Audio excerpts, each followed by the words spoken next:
Unified 911, anong matutulong namin sa'yo? Anya ti maitulong mi ken kapo. Anong may tatabang ko sa Unsay imo? akong ikatabang nimo? Ngini makadabang na misal ka no. Sa anumang wika o dialekto, may tulong na darating sa iyo.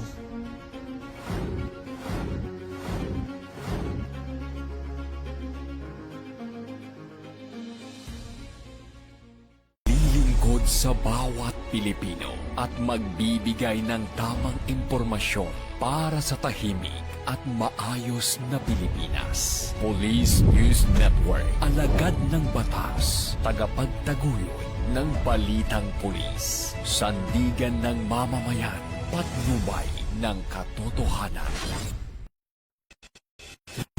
Kampo Krame, maghahatid ng pinakahuling kaganapan at nagbabagang balita. Ito ang PNN Police News Network. At ngayon, ang inyong mga tagapagbalita. Magandang araw, bagong Pilipinas. Ako ang inyong alagad ng batas, tagataguyod ng Balitang Pulis. Ako po si Patrolman Edwin Baris. Maghahatid sa inyo ng tamang balita, kwento ng pulis at serbisyo para sa mamamayan. At ito ang PNP News Online. Ang pangunahing balita ng Police News Network, alagad ng batas, tagataguyod ng Balitang Pulis.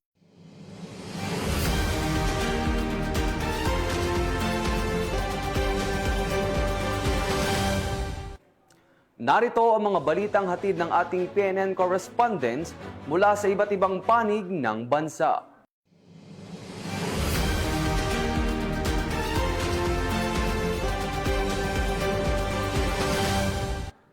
Naka-full alert na ang buong pwersa ng Police Regional Office 5 kasabay ng pagtaas ng Alert Level 3 ng Bulkang Mayon upang matiyak ang mabilis at epektibong pagtugon sa anumang emerensiya. Ibabalita yan ni Police Staff Sergeant Mercolito Lobendino Jr. Buong bilang at nasa pinakamataas na antas ng kahandaan ang mga tauhan ng Pro-5 matapos magsagawa ng accounting of personnel ang Regional Headquarters at Regional Mobile Force Battalion 5 nitong January 7, 2026 sa Tagapagpatupad Building, Camp Brigadier General Simeon A. O. Legazpi City. Isinagawang aktibidad upang masuri ang kakayahan ng hanay ng pulisya sa aspeto ng manpower availability, operational readiness at deployment capability kaugnay ng patuloy na pag-alboruto ng Bulkang Mayon na kasalukuyang nasa Alert Level 3. Sa nasabing aktibidad, tiniyak na lahat ng tauhan ay naroon at handa sa anumang posibleng deployment. Sila ay binigyan ng malinaw na briefing hinggil sa kanilang mga tungkulin at responsibilidad at formal na nilagay sa heightened alert status. Nakahanda ang Pro-5 na magbigay ng agarang suporta sa mga operasyong may kinalaman sa evacuation, seguridad, traffic management, humanitarian assistance at iba pang disaster efforts sakaling lumala pa ang sitwasyon ng bulkan. Bilang bahagi ng pinaigting na paghahanda, nagsagawa si Police Colonel Wilson A. Santos D6, DRDO ng Pro-5 ng inspeksyon sa Regional Headquarters kahapon January 6, 2026. Layunin ng inspeksyon na suriin ang kakayahang logistikal at ang kahandaan ng mga deployable personnel sa rehiyon. Tiniyak sa pag-usuri ng mga tauhan, kagamitan at logistical support ay ganap na handang tumulong sa LGU sa disaster response, emergency operations at ligtas na paglikas ng mga residente sa mga apektadong lugar. Samantala, nagsagawa rin ng inventory at showdown inspection si Police Colonel Lito A. Andaya, Acting Chief of the Regional Staff ng Pro-5 kahapon January 6, 2026 sa Pro-5 Grandstand Annex. Sinuri ang kondisyon at kahandaan ng mga sasakyan, emergency response equipment, communication tools at iba pang mahalagang supply upang matiyak na ang mga ito ay nasa maayos na kalagayan at handa para sa agarang deployment. Sa naturang inspeksyon, personal na inassess ni Police Colonel Andaya ang availability at functionality ng mga kagamitan at nagbigay ng mga rekomendasyon para sa mga epesyenteng alokasyon at mabilis na deployment ng resources. Binigyan din niya ng kalagahan ng tuloy-tuloy na monitoring at preparedness lalo sa panahon ng mataas-antas ng banta mula sa aktibidad ng bulkan. Tiniyak ng Pro-5 sa publiko na ang lahat ng kinakailangang paghahanda ay sinasagawa na upang epektibong tumugon sa anumang posibleng paglala ng sitwasyon kaugnang ng Bulkang Mayon. Patuloy ang kanilang pagkipagtulungan sa mga lokal otoridad at komunidad upang mapangalagaan ang buhay, mapanatili ang kaayusan at makipagbigay ng napapanahong tulong sa panahon ito ng heightened volcanic activity. Mula dito sa Bicol Region, ako po yung Police News Network Correspondent, Police Staff Sergeant Mercury Topilo Vindinilvilla. Alagad ng batas, tagataguyod ng balitang pulis. Maraming salamat, Police Staff Sergeant Lobendino.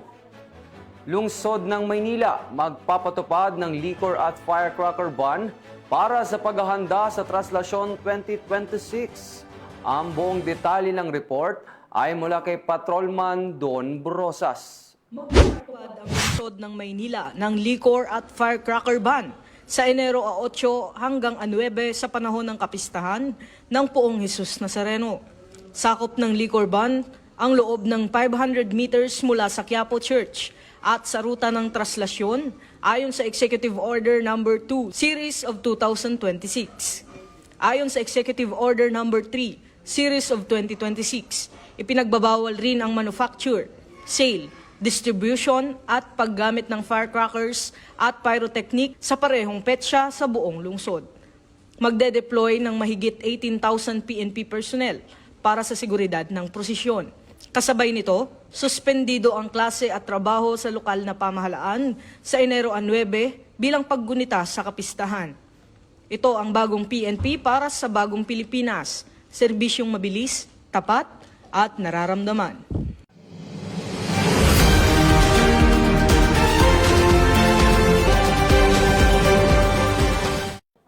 Mahigit 18,000 pulis ang ide-deploy sa Nazareno 2026. Ito ay upang paigtingin ang seguridad at mas siguro ang kaligtasan sa mga dadalo sa aktibidad. Ibabalita yan ni Patrolman Don Brosas. Pinalas ng Philippine National Police ang seguridad para sa Nazareno 2026 matapos itaas sa 18,212 law enforcers ang bilang ng mga pulis at personnel na idideploy sa aktibidad.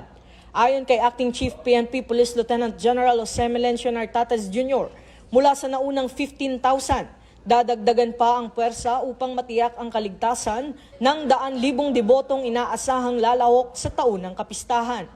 Sa datos ng PNP, papangunahan ng NCRPO ang deployment na may 12,268 personnel, habang tig 1,500 naman ang manggagaling sa Police Regional Office Central Luzon at Pro Calabarzon.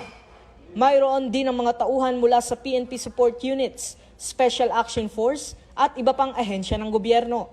Ayon kay NCRPO Director Police Major General Anthony Aberin, ganap na ide-deploy ang puwersa sa Enero 7, kasabay ng pabihis sa Poong Jesus Nazareno. Sinabi naman ni Police Lieutenant General Nartates na patuloy ang intelligence monitoring ng PNP at sa ngayon ay wala pang namomonitor na banta kaugnay ng pagdiriwang. Ito ang bagong PNP para sa bagong Pilipinas, serbisyong mabilis, tapat at nararamdaman.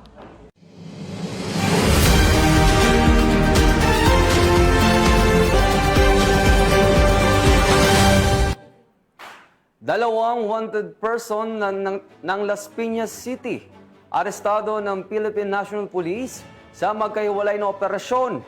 Bunga ito ng puspusang operasyon ng PNP kontra wanted person upang mapanagot ang mga suspect at masiguro ang kaligtasan ng publiko. Magbabalita dyan si Patrolwoman Maritoni Beba. Sa magkahiwalay na operasyon, matagumpay na naaresto ng Las Piñas City Police Station ang dalawang individual na kabilang sa top most wanted persons ng istasyon para sa buwan ng Enero taong kasalukuyan. Kahapon lang, bandang 2:00 ng hapon, isinagawa ang Joint Law Enforcement Operation sa Barangay Pulang Lupa, 1, Las Piñas City, kung saan naaresto ang tinaguriang rank 1 top most wanted person na si Elias Danilo, 38 taong gulang, isang helper at residente ng nabanggit na lugar. Ang operasyon ay pinangunahan ng Warrant and Subpoena Section ng Las Piñas City Police Station sa ilalim ni Police Colonel Sandro J. De La Cruz Tafalla, Chief of Police, katuwang ang Daniel Fajardo Substation.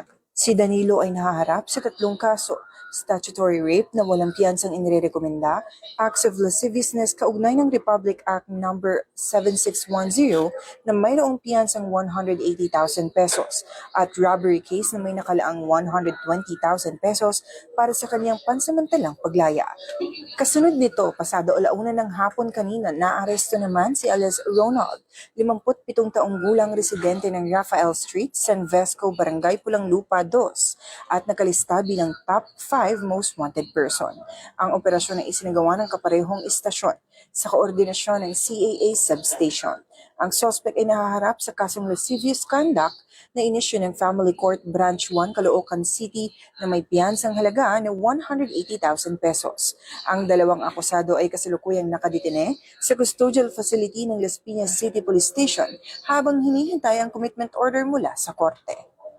Mula dito sa Southern Police District, ako ang inyong PNN correspondent, Patrolwoman Meritoni Veva, alagad ng batas, tagapagtaguyod ng Balitang Pulis. Maraming salamat, Patrolwoman Beba. Mahigit 1 milyong pisong halaga ng iligal na droga ang nasabat sa operasyon ng Davao City Police Office. 28 individual arestado. Tinutukan niya ni Patrolwoman Rezalie Umalay. Nasabat ng Davao City Police Office ang mahigit 1 milyon halaga ng iligal na droga sa 23 operasyon mula December 28, 2025 hanggang January 3, 2026. Kabilang ang 131.9 gramo ng shabu at 924 gramo ng marijuana. Arestado din ang 28 katao habang 7 individual ang nadakip sa 4 na operasyon kontra iligal na sugal, kasama ang pagkakakumpiska ng bet money. Tiniyak ng DCPO na magpapatuloy ang kanilang kampanya laban sa kriminalidad, katuwang ang komunidad at mga barangay officials. Ito ang bagong PNP para sa bagong Pilipinas, serbisyong mabilis, tapat at nararamdaman. Bilang bahagi ng internal cleansing ng Philippine National Police, nagkaroon ng surprise drug test sa 800 pulis sa Police Regional Office Bar. Ibabalita yan ni Patrolman Adrian Dayaw. Surprise drug test ang lahat ng pulis na nakatalaga sa Camp SK Pendaton sa Parang Maguindanao del Norte. Pinangunahan ni Piero Bar Regional Director Police Brigadier General Jacinto Guzman ang biglaang pagsusuri bilang bahagi ng internal cleansing program ng Philippine National Police. Mahigit 800 pulis mula sa regional headquarters at mga attached unit ang sumailalim sa drug test upang matiyak ang isang malinis, disiplinado at mapagkakatiwalaang hanay ng kapulisan. Ayon kay Police Brigadier General De Guzman, layunin ng inisyatibong ito na patatagin ang integridad ng PNP at mapanatili ang tiwala ng publiko sa mga pagpapatupad ng batas. Ito ang bagong PNP para sa bagong Pilipinas, serbisyong mabilis, tapat at nararamdaman.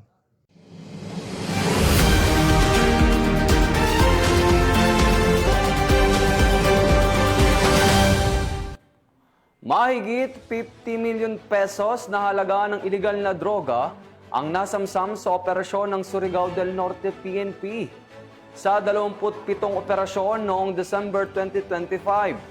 Magbabalita dyan si Patrolman Adrian Dayaw.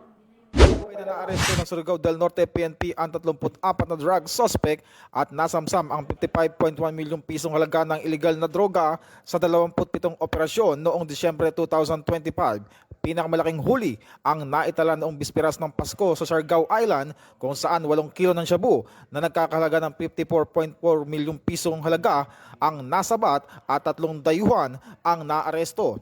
Ayon kay Surigao del Norte Provincial Director Police Colonel Warren Tablo, ang tagumpay na ito ay patunay na matatag na paninindigan ng kapulisan sa pagpapatupad ng batas at pagpapanatili ng kaligtasan ng mamamayan. Bukod sa kampanya kontra iligal na droga, 18 pugante kabilang ang 2 most wanted person ang nadakip habang 24 na loose firearms ang kusang isinuko sa pulisya sa hiwalay na operasyon. Patuloy ang kapulisan ng Surigao del Norte, katuwang ang komunidad sa pagpapatibay ng kapayapaan at kaayusan sa buong lalawigan. Ito ang bagong PNP para sa bagong Pilipinas, serbisyong mabilis, tapat at nararamdaman.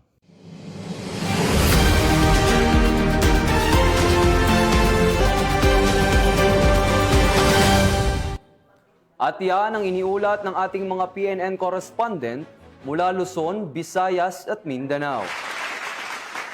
Sa ngalan ng pamunuan ng Philippine National Police, sa pangunguna ni Acting Chief PNP Police Lieutenant General Jose Melencio Nartates Jr. at sa pamumuno ni President Ferdinand Marcos Jr., kami ay maglilingkod sa bawat Pilipino at magbibigay ng tama at balanseng balita. Mula rito sa tanggapan ng tagapag-ugnay ng Pambansang Pulisya, kami ang inyong alagad ng batas, tagataguyod ng Balitang Pulis. Ako ang inyong tagapag-ugnay, Patrolman Edwin Baris. Maghahatid ng tamang balita, kwento ng pulis at serbisyo para sa mamamayan. At ito ang PNP News Online. Ito ang bagong PNP para sa bagong Pilipinas. Serbisyong mabilis, tapat at nararamdaman.